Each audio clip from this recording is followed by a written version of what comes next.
Welcome, everyone, to the Columbia University School of Professional Studies Sports Management Conference. Great to have everyone here. We've got an amazing lineup, as you all know, of folks coming in throughout the day, some great keynote speakers, and a really amazing day. We look forward to learning, of course. We look forward to networking and to espousing our place and continuing our place in the landscape and in thought leadership in the sports industry.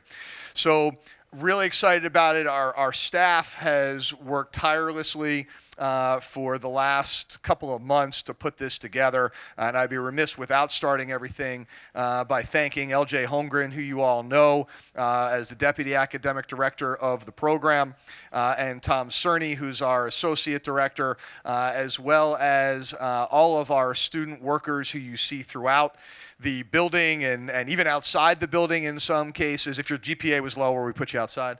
No, just kidding. But really, it takes a village on these kinds of things, and our village is quite strong. So a little bit about our program. For those of you who aren't aware of the history of it, we launched as a part-time program back in 2006. We had 3 students graduate a couple of years later. We became a full-time program in 2014. So we're still relatively new in the landscape, but we certainly have made an impact during those 5 years. We've currently got 125 students in the program, many of whom, almost all of whom, I think will be here in some way, shape, or form today, and focusing on so many different pieces of the industry. I think, as many of you know, if you've dove in at all to in the past to what our program is, we're really broad, we're really deep. We've got 30 different classes that we offer across the entire spectrum of the sports industry, and also in this room and various places today, you'll see many of our adjunct faculty who work their asses off during the day and are leaders in the sports industry during the day and come up to campus to share their knowledge and wisdom with our students and help develop the next generation of sports leaders. A little bit more about our student body. We are global in nature. We're Columbia. We're New York. We are global. We have currently 16 different countries represented in the program. Our alumni base is way even bigger than that in terms of a global nature. In fact, it's hard to go places and not find our alums there. But it's really been a really fun journey. We look forward to sharing part of that journey with you all today. And so I want to get everything started. I want to turn it over to LJ Holmgren. LJ is, as I mentioned, the Deputy Academic Director of the program. She is, in very many ways, reverse. I mean, she is, on the day-to-day basis, the person who makes this program go. And I know all of the students know her and know her well.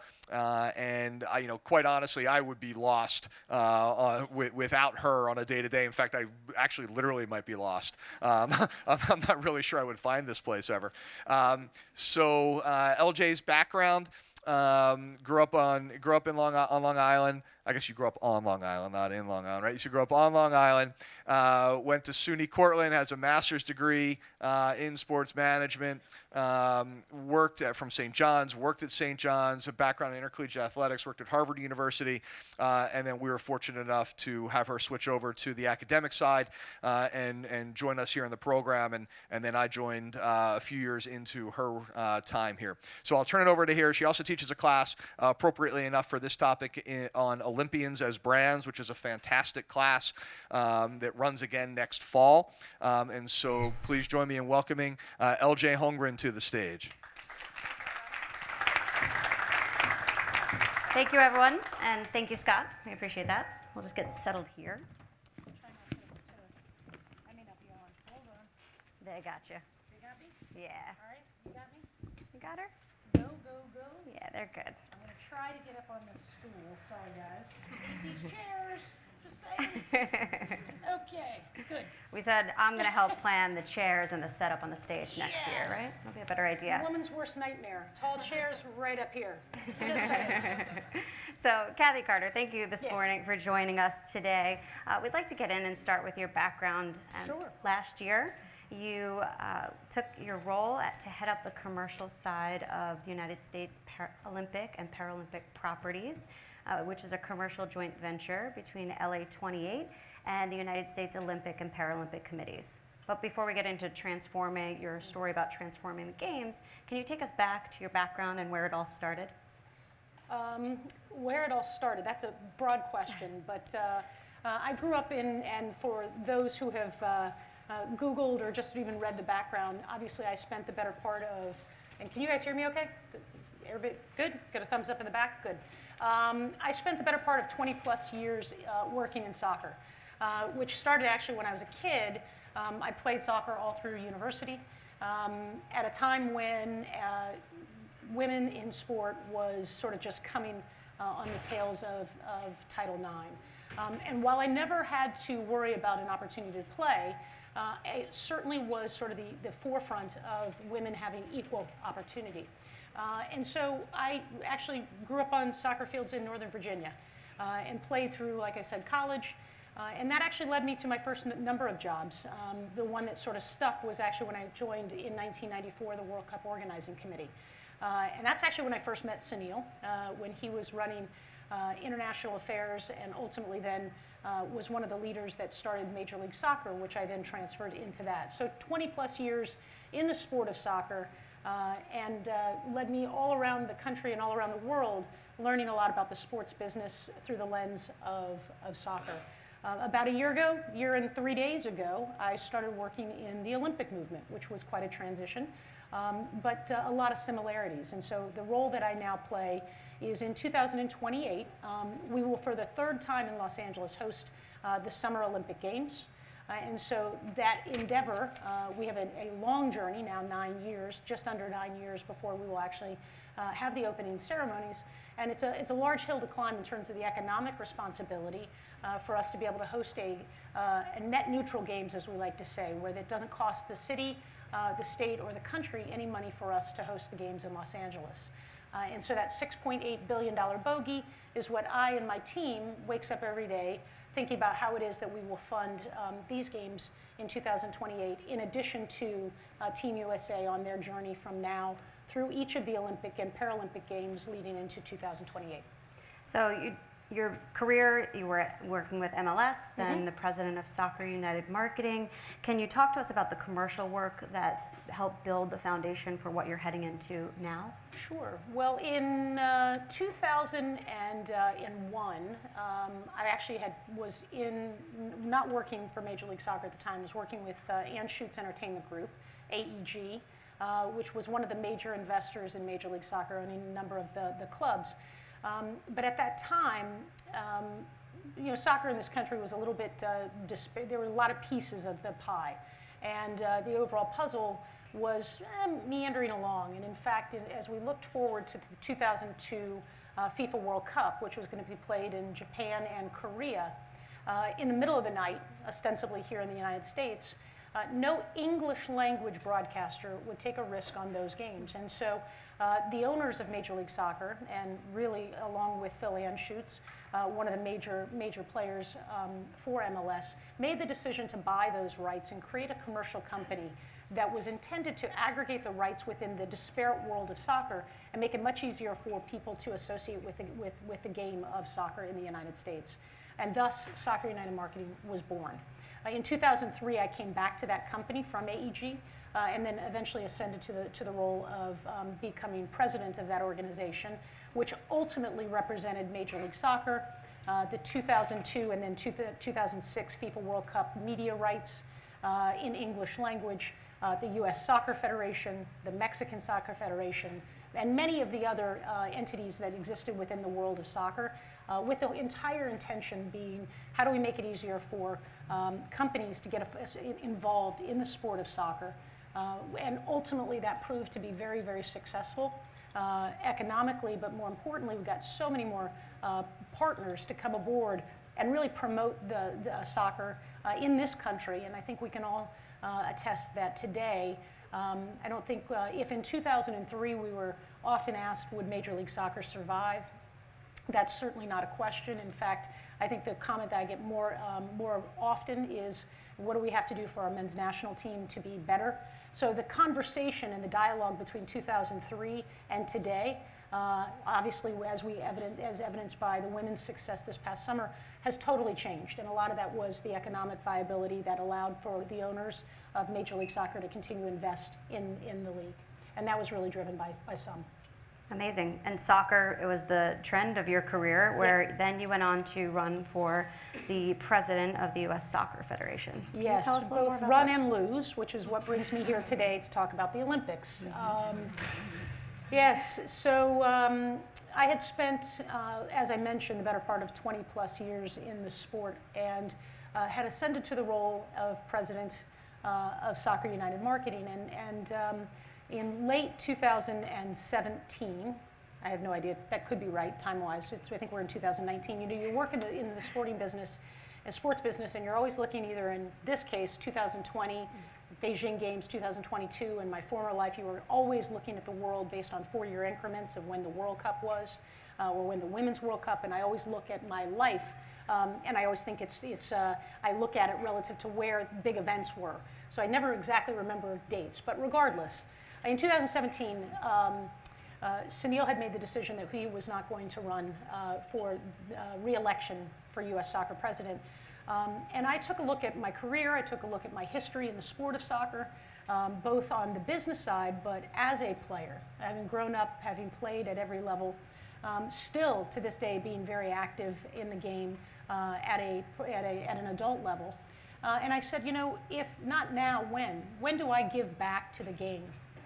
And so I threw my hat in the ring and spent an exhaustive 4 months campaigning for the role as president of U.S. Soccer, and got very, very close to victory. And I often say, for what I felt was my opportunity to give back to the game, because obviously it is a volunteer position, but one that is very both high profile and ultimately would have a very significant impact on the sport of soccer.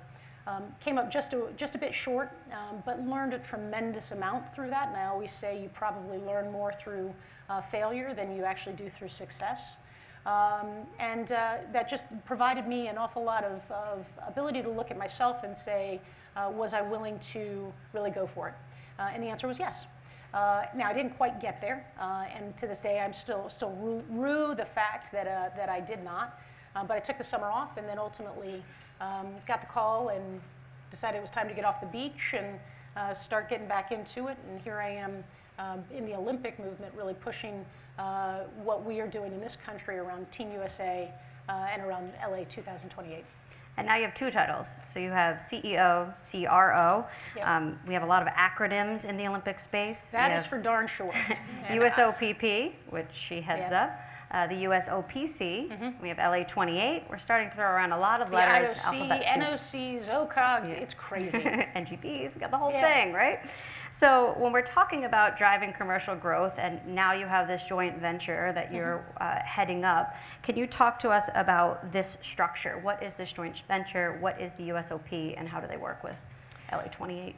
So essentially what happens is when a country bids and ultimately wins the right to host the games in their city and ultimately in the country, and in this case in LA, the International Olympic Committee mandates that the local Olympic organization, and in our case at the time that was the USOC, create a joint venture with the organizing committee, LA 28. And this predates me, and so Casey Wasserman made the decision at that time that the joint venture, the IOC doesn't dictate what that should look like, but rather that there should be a joint venture. So in probably 2017, early 2018, Casey concluded a deal with the United States Olympic Committee whereby LA 28 would buy all the commercial rights and essentially create the joint venture, but basically have pretty autonomous oversight on the monetization of those rights. And thus, what we call USOPP, US Olympic and Paralympic Properties, was born.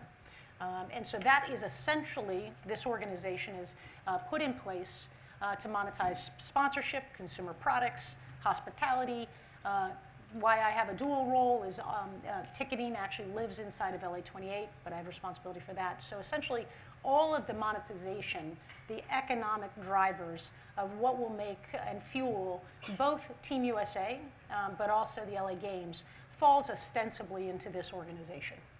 So you've transformed your career now. You've gone into multiple sports, many more than just soccer now. And you're working into heading towards LA28, which is a Summer Olympic Games. It'll be LA's third time hosting the Games. They've hosted it in 1932 and in 1984 as well. But it'll also be the first for the Paralympics. Can you talk to us about LA28 and your biggest opportunity to innovate along the way? Yeah, well, first of all, you mentioned the Paralympics, and which has been for me a really, I mean, I understood the Olympics. I was in 1984. I actually was able to attend games in Annapolis, Maryland, because soccer was across the country. I was in Atlanta for the games. I was in London for the games. And so I had been around the Olympics. I hadn't really understood the value or the opportunity that the Paralympics actually provides us. You know, 1 in 4 Americans actually have a disability. 20% of the Paralympic athletes are Paralympians because they were injured in service to our country, so military veterans.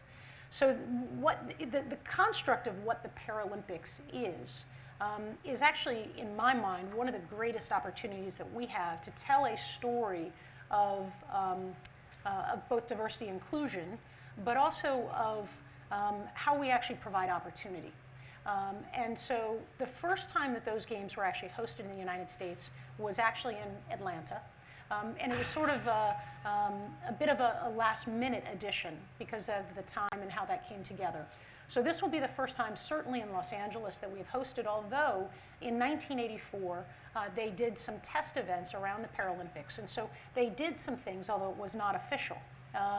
So we see that as really an opportunity for us to ironically enough, really bolster the third largest global event on the planet. So behind the Olympics, behind the FIFA World Cup, is the Paralympics in scale and size. Yet, it's, in my mind, somewhat untapped. So what we will be able to do to really showcase the opportunity for disabled athletes to actually showcase that they are actually able is something we're spending a lot of time thinking about, and ultimately is one of the core things that we think that we will deliver that will be different. Beyond that, in LA, and actually in our country, we have somewhat of an embarrassment of riches. And, so in fact, we don't have to build a thing. So if I was in Paris today, I would be worried about where the athletes were going to sleep because they don't yet have an athlete village. We will use UCLA, which already houses 18 or 15 or 17,000 students in on-campus housing. So we will use that for the 10,000 Olympic athletes. We just have to change what food they're going to eat. So the ability to actually use Los Angeles. LA Stadium was a late addition, where the Rams and the Chargers, now SoFi Stadium, was a late addition to the bid in LA because it wasn't yet built, and obviously it's not yet open. The Clippers, Steve Ballmer is looking to build a new arena in Inglewood, not in our plan because it wasn't contemplated. So today, we don't have to build a thing, whereas most other Olympic bids and Paralympic bids, they have to actually build, and it's an infrastructure project. In Tokyo, they had to build a new Olympic stadium. In Rio, which was one of the great challenges of the Rio Games, they had to build their athlete village in addition to other bricks and mortar. So for us, we don't have to do any of that. So what that means is we have now extra time because they gave us the bid 4 years before they'd ever given a Summer Games the bid, and we don't have to build anything. So that means we get to dream and think of other ways that we will innovate these games, which is part of what we're doing about how we will actually now produce them, deliver them to fans and to the audience, how we will continue to make it easier for people to engage with the Olympics and the Paralympics. And so we've got somewhat of an embarrassment of riches. Thinking about the fans instead of the facilities will probably make it a lot more innovative, a lot more changes that we'll see come out of LA28. Speaking of the fans, we have a whole generation that has not yet seen games in the United States here. If we can start talking about the youth of the country and looking ahead to these games, how is the IOC starting to give us a sense of what their youth movement is? We see with Tokyo, they're bringing in new sports. We have surfing included, sport climbing, Paris, breakdancing. There's been a conversation about esports, but can you talk to us a little bit more about the youth and engaging them in the games? Yeah, you know, we look at it as what happens on the field of play is already sort of established, and so that is, and we will have events that we will define, you know, the sport program will be determined in the next number of years, and then we'll have the ability to have some other sports as well. But it's really, for us, it's about looking, our consumer in 2028 is Gen Z today and trailing millennials. And some of you guys fit in that, I would say, and you consume differently. And so part of what we are looking at is how do we actually change the way that Gen Z engages with the Olympics and the Paralympics. And so you'll begin to hear a lot more from us around co-creation and the idea that the younger audience, it's not just about the sports and whether they interact, but in fact, how and what is it that you will do to help us co-create the games? And so, much like you do today, everybody with a phone is actually a producer. So how do we actually lean into that as opposed to shut that down? And so that for us is really a huge opportunity for the next generation of fans to engage with the Olympics and Paralympics in a way that they haven't perhaps been asked to do before. Because in fact, Olympism and this whole idea of what the Olympics stands for, it's the largest peacetime gathering of humanity on the planet. It is 50% women, or 49 or 48.8%, so almost 50% women. The United States of women actually would be in the top in medal count, and in often cases is outperforming the men.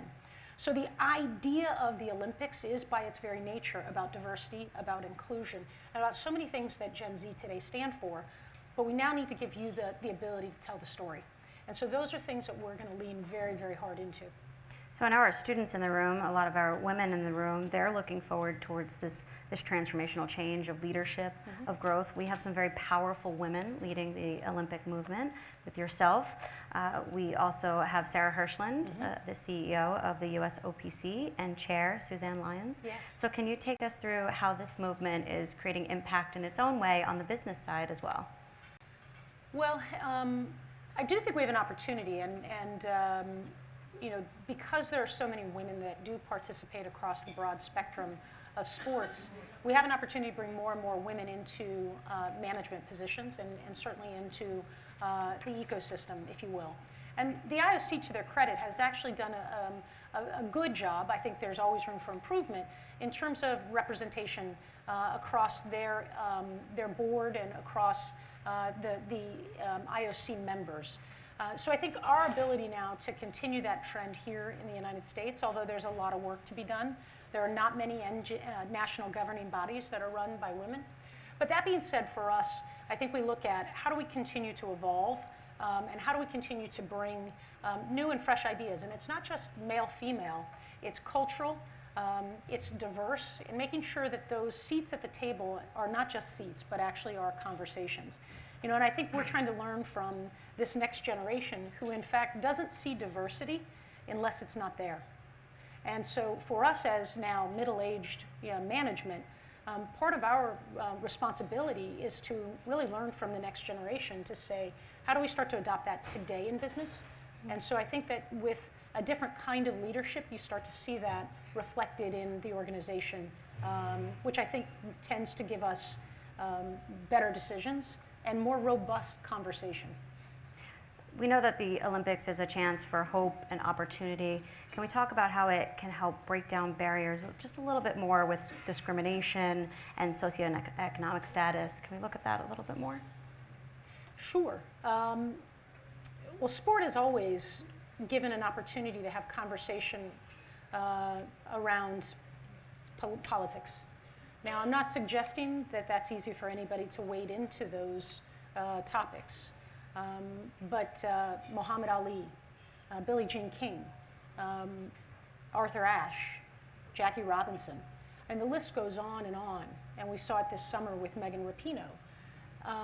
Sports gives a platform, but also then a responsibility. And it's in those environments that, and obviously we've seen it most recently with what the NBA has faced. It is a very difficult road to walk and a very, very fine line. But the opportunity for conversation can happen more effectively through sport than it can be through politics.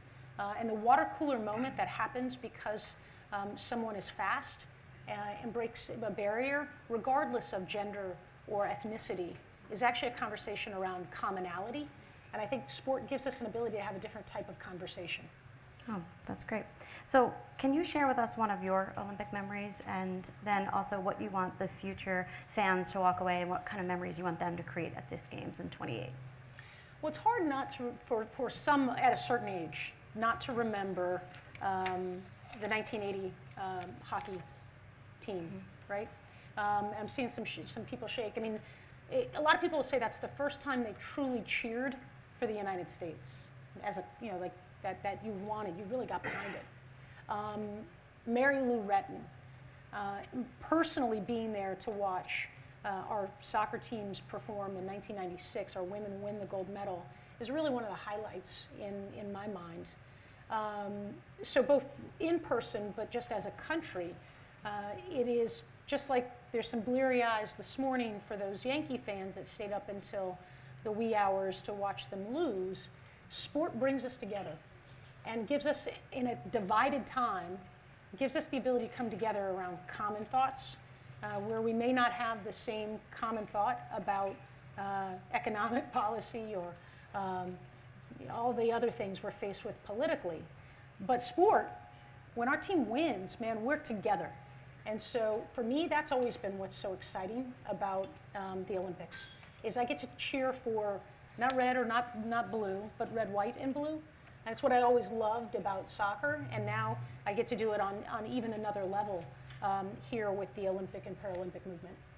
So we're coming up with the end of our time in just a minute or two, but what I'd like for you to share is what successes are you celebrating 9 years out? You have a long runway, we understand that, but what are some of the small victories that you're working through today? I'm not sure they're all small. Some of them are pretty big. Large. Some are pretty big. We announced about 6 months ago a groundbreaking relationship with NBC, as an example, where we want to redefine how we're bringing to market the program that is both the sponsorship program and the media program, and that was a very, very significant deal for us. We've been pretty quiet with the exception of that, but I think you'll start to hear a lot more from us next year as we start to gear up for Tokyo. So for us, it's, I said, we're kind of running a 2-minute drill, and we got 9 years of it. So you'd think, what in the world are you guys doing for 9 years? And you can get it when you really put the pedal to the metal of hosting the games. You understand those 4 years, what that's going to look like. But if you actually came into our offices today, you'd think we were hosting in a couple years.